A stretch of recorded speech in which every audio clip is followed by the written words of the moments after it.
존경하는 12만 여주 시민 여러분, 그리고 의장님과 선배 동료 의원 여러분, 이충우 시장님을 비롯한 공직자 여러분, 안녕하십니까? 여주시의 이상숙 의원입니다. 오늘 본 의원은 우리 사회의 심각한 문제로 대두되고 있는 디지털 성범죄, 특히 딥페이크 기술을 이용한 범죄에 대해 말씀드리고, 이에 대한 우리 여주시의 대응 방안에 대해 제안하고자 이 자리에 섰습니다. 최근 인공지능 기술의 발전과 함께 딥페이크 기술을 악용한 디지털 성범죄가 급증하고 있습니다. 딥페이크란 딥러닝과 페이크의 합성어로 인공지능 딥러닝 기술을 이용해 특정인의 얼굴이나 목소리를 합성하여 가짜 영상을 만들어내는 기술을 말합니다. 이 기술은 본래 영화나 엔터테인먼트 산업에서 활용될 목적으로 개발되었으나 악의적인 목적으로 사용되면서 심각한 사회 문제를 이야기하고 있습니다.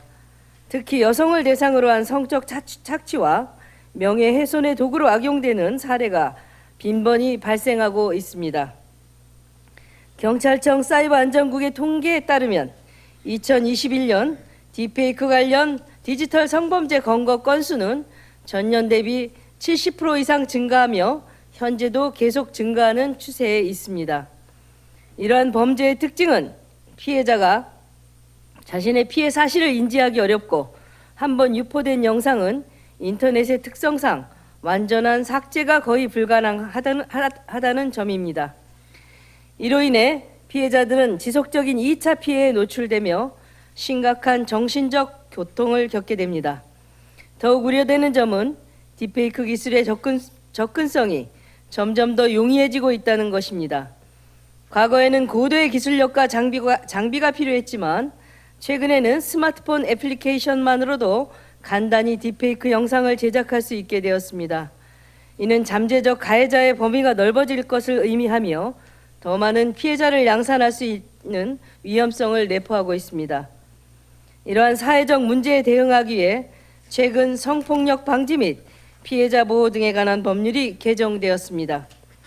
개정된 법률에 따르면 디지털 성범죄 방지 및 피해자 보호를 위한 정책을 수립하고 시행해야 할 의무가 국가에만 있었으나 이제는 지방자치단체에도 의무를 가지게 되었습니다.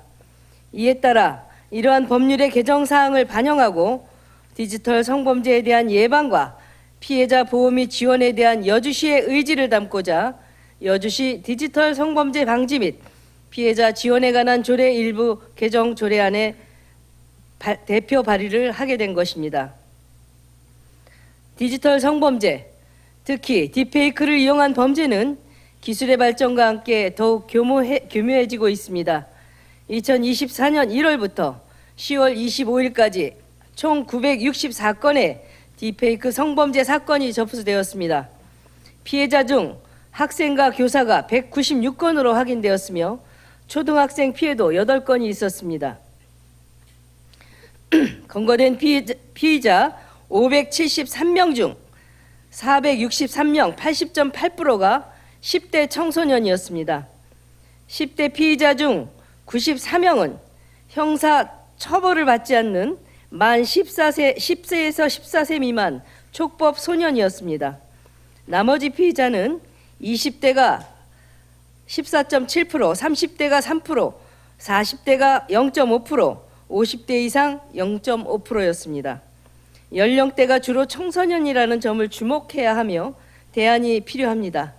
올해 9월 26일 딥페이크 성범죄 방지법이 국회 본회를 통과했습니다. 주요 내용으로는 딥페이크 성범죄물 시청만으로도 처벌 가능, 불법 합성 성범죄물 소지, 구입, 저장, 시청 시 3년 이하 징역 또는 3천만 원 이하 벌금 부과 등이 있습니다.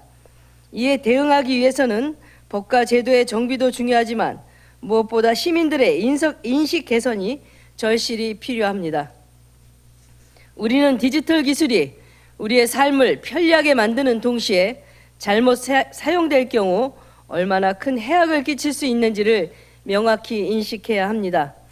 특히 젊은 세대들에게 디지털 윤리의식을 심어주는 것이 매우 중요합니다.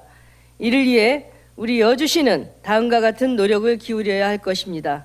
첫째, 학교와 연계하여 청소년들을 대상으로 디지털 성범죄 예방 교육을 강화해야 합니다.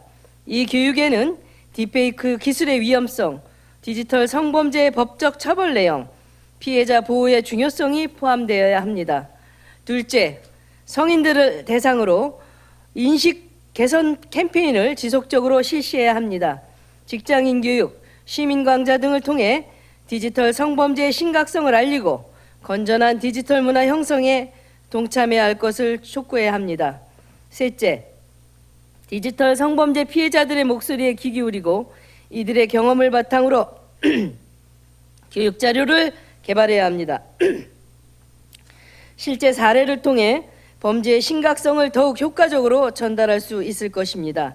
넷째, 디지털 기술의 윤리적 사용에 대한 가이드라인을 만들고 이를 시민들에게 널리 알려야 합니다. 기술의 발전이 인간의 존엄성을 해치는 도구가 되어서는 안 된다는 점을 강조해야 합니다. 존경하는 의원 여러분, 그리고 시민 여러분, 디지털 성범죄는 단순히 개인의 문제가 아닌 우리 사회 전체의 문제입니다. 한 사람의 피해는 그 가족과 지인들에게도 큰 고통을 안겨주며 궁극적으로는 우리 사회의 신뢰를 무너뜨리는 결과를 초래합니다.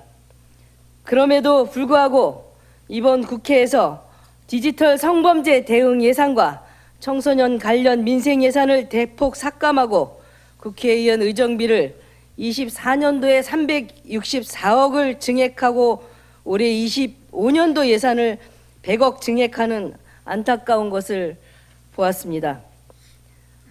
우리는 이번 조례 개정을 통해 디지털 성범죄에 대한 우리 여주시의 강력한 대응 의지를 표명하였습니다. 하지만 이것으로 충분하지 않습니다. 우리 모두가 이 문제의 심각성을 인식하고 일상 속에서 작은 실천을 해나가는 것이 필요합니다. 부모님들께서는 자녀들과 디지털 윤리에 대해 대화를 나누어 주시기 바랍니다. 교육자 여러분께서는 학생들에게 올바른 디지털 문화를 가르쳐 주시기 바랍니다. 우리 모두가 힘을 모아 디지털 성범죄 없는 안전한 여주시를 만들어 갑시다. 우리의 작은 관심과 노력이 누군가의 인생을 극복할 수 있습니다. 함께 노력한다면 우리는 반드시 이 문제를 극복할 수 있습니다. 어느덧 2024년도 며칠 안 남았습니다. 지금 어수선한 전국입니다. 한 달 전에 저희 87세의 시어머니께서 저에게 편지 한 장을 주셨습니다. 윤석열 대통령께 보내달라는 편지였습니다. 내용은 정말 정세가 안보가 위험하고 빨리 전쟁이 일어날 것 같으니 대통령께서 유엔 총회를 열어서 전쟁을 막아달라는 그런 내용이었습니다. 전쟁을 경험하신 어르신의 간절함이 들어있는 내용이라 제가 보냈고 답장이 왔습니다. 안보를 위해서 열심히 일을 하겠다는 답장의 내용이었습니다. 그리고는 탄핵 소식을 뉴스로 접하고 소리 없이 하염없이 눈물 흘리시는 어머님을 보고 저도 함께 마음이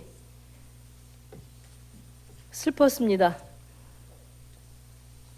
하지만 우리가 시국은 어렵지만 난관에서 늘 이겨내는 대한민국 국민이었습니다.